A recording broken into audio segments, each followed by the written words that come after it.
Hello everyone, my name is Mark Edward Blanton with The Real South Africa. And I am Dr. Latasha Blanton, also with The Real South Africa.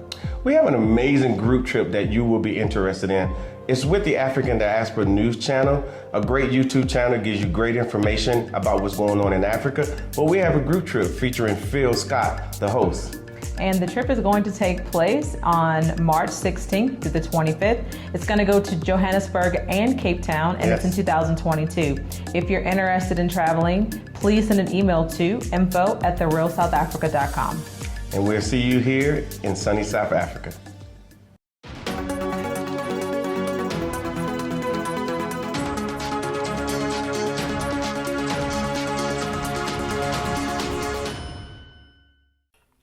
Hello everyone, it's me, Demetra Kaye of the Demetra Kaye Show here on YouTube and a proud contributor of the African Diaspora News Channel and the African Diaspora News Insider. If you could please do me a favor and subscribe to all channels and like this video, I would greatly appreciate it. So you ever hear the phrase, you may find what you're looking for, so be careful?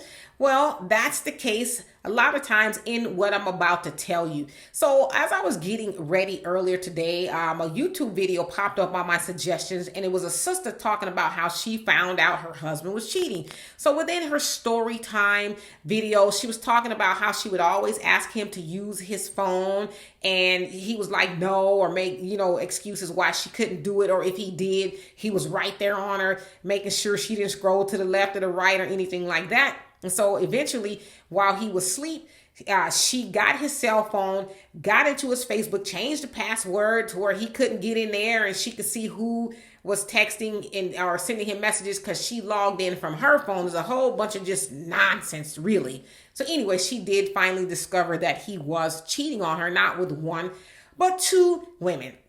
And so I will say this. Even though you may have a hunch that somebody is not being faithful to you, they're not obligated to allow you to look through their cell phone.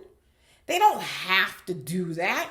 Even if you're married to somebody, they don't have to allow you to do that. People are entitled to their privacy, right? There's because I marry you, that doesn't mean you get to dig all off into everything I'm doing and I don't have any privacy. And listen, I'm not justifying the cheating. So please don't say, oh, well, she's justifying cheating. I'm not saying that, because a lot of times if you feel like somebody is cheating, they probably are. And then a lot of times they're probably not.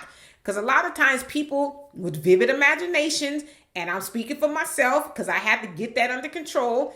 People with vivid imaginations, we make wild assumptions like, oh, he's doing this on his cell phone. He must be talking to somebody. He's probably just playing a game. Maybe he's scrolling up and down Instagram. I don't know. Or she, because men also accuse women of doing things on their cell phones that they're not supposed to do. But even if they are doing that, they're not obligated to show you the contents of their phone.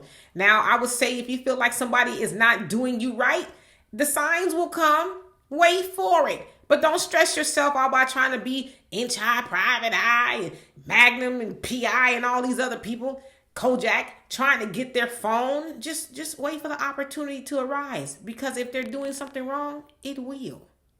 All right? So anyway, for more insightful commentary, please subscribe to this channel and my channel, The Demetra Kaye Show, here on YouTube. Peace.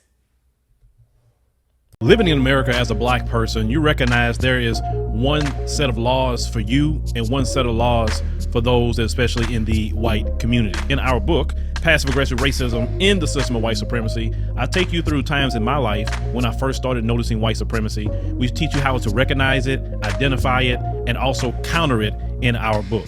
This book is a beginner's course for those that are just starting to wake up and open their eyes to see the system of white supremacy. As a black American person, you must understand this system, because this system is life or death to you. How you handle it, how you deal with it, it can affect your mental health if you don't understand this system. Pick up our book, Passive Aggressive Racism and the System of White Supremacy, today on Amazon.